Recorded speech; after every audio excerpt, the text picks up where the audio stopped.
President Trump has signed an executive order designed to protect US statues and monuments after some were targeted by anti-racism protesters.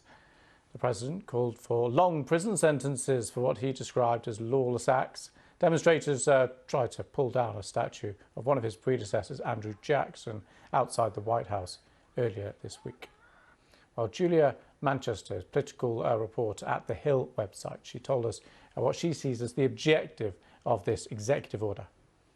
Well, it's basically meant to enforce, or maybe more strictly enforce, a number of already existing laws and statutes that prevent any vandalization of these statues. So there's already an act that protects veteran statues across the country. However, it's not clear how this would further enforce that. It seems that President Trump really was trying to take a firm stance on this and really trying to appeal to a lot of his political base that would be against the removing of these statutes. However, one new portion of the executive order does state that the president is essentially calling for a number of districts that may be more lenient in terms of the vandalization of statues to have their funding limited.